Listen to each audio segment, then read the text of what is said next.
جو روایت نقل کی ہے محدثین نے، وہاں پر 4 مرتبہ چھٹے امام نے گواہی لی. جناب اسماعیل کا انتقال ہو گیا. کب انتقال ہوا؟ یہ تقریباً امام صادق علیہ السلام کی زندگی میں ہی انتقال ہو گیا. کس کا؟ امام جناب اسماعیل کا.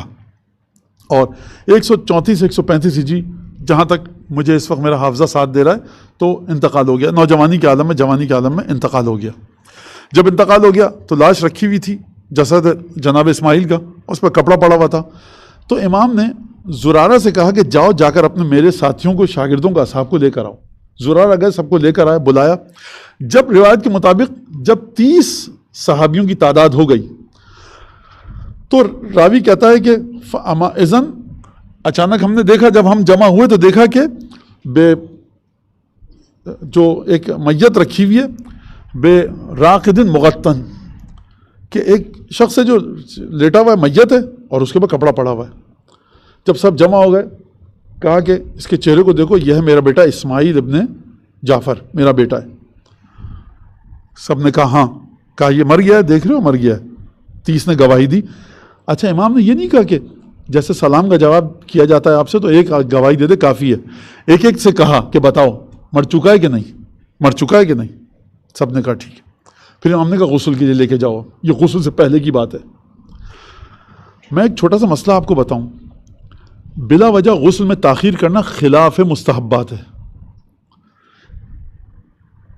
30 آدمی جب آئے ہوں گے، کوئی مدینہ کے باہر رہتا ہوگا، کوئی اندر رہتا، سب دروازے پہ تو نہیں کھڑے ہوئے تھے، ٹیلی فون تو نہیں تھا، موٹر کار تو نہیں تھی، کوئی پیدل آئے گا، کافی دیر لگی ہوگی.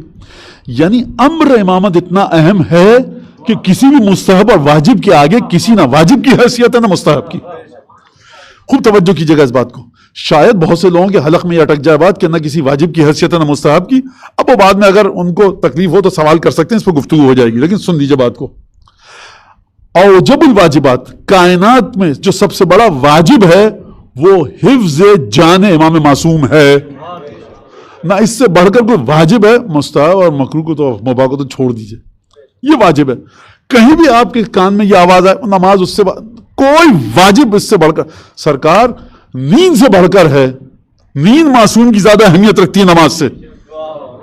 اب میں آپ کے سامنے تو نہیں بتا سکتا کہ سورج کب پلٹا، کیسے پلٹا، لہذا نیند قبلوں کو درست کیجئے. اپنے امامت کا تصور اس سے کہیں. چھٹے امام اپنے شاگردوں کی صلاحیت کی وجہ سے نہیں سمجھا پا رہے. امام کے بیان میں نقص نہیں ہے، شاگردوں کی سطح کہ کیا کس طرح سے سمجھایا جائے، بتایا جائے. تو ہم اور آپ تو چھوڑ دیجئے. بہرحال کہا غسل دے کر آؤ. جب غسل دیا آ گئے تو کہا کہ کفن دے دیا گیا. چہرے پر کفن تھا. کہا کہ ابو بصیر سے کہا کہ مفضل سے کہا کہ احسر ان وجہی، چہرے پر سے کپڑا ہٹاؤ. کہا کون ہے؟ کہا اسماعیل. کہا مر چکا ہے؟ پہلے گواہی دی جا چکی ہے. کہا کہ میت ہے. سب نے کہا ایک ایک سے کہا میت.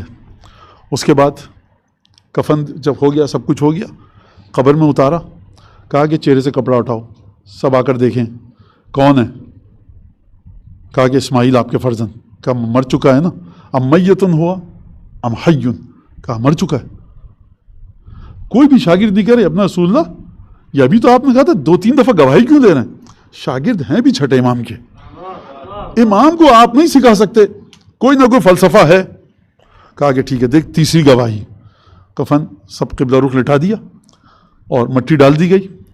اب امام صادق علیہ السلام تشریف لائے باہر. جنت البقیع میں قبر ہے جناب اسماعیل کی.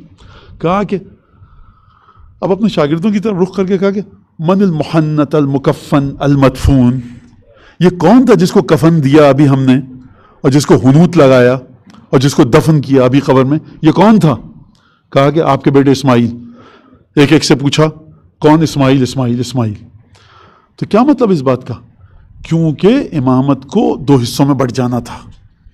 تو لہٰذا امام موسیٰ کاظم کی امامت کے بارے میں گفتگو نہیں کی امام نے. خوب توجہ کیجیے گا. جیسا کہ میں نے کہا دباؤ خلیفہ وقت کی طرف سے بہت شدید تھا.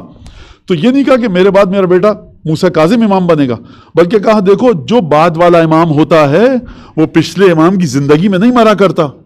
یہ تم کو ایک قانون بتا دیں، ساتویں امام اس وقت تک زندہ رہیں گے جب تک کہ چھٹے امام کی رحلت، انتقال، شہادت جو بھی آپ کہیے وفات نہ پا جائیں.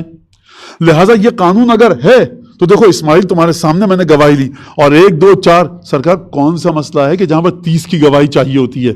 یہ امام صادق 4 اور 2 کی گواہیوں کے مسئلے پر عمل نہیں کر رہے.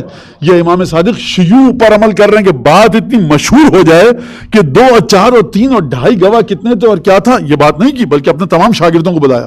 لہٰذا فتنۃ عمیاء حندث، اندھیری رات کا جو فتنہ ہوگا اس کا امام صادق علیہ السلام مقابلہ فرمانا چاہ رہے ہیں.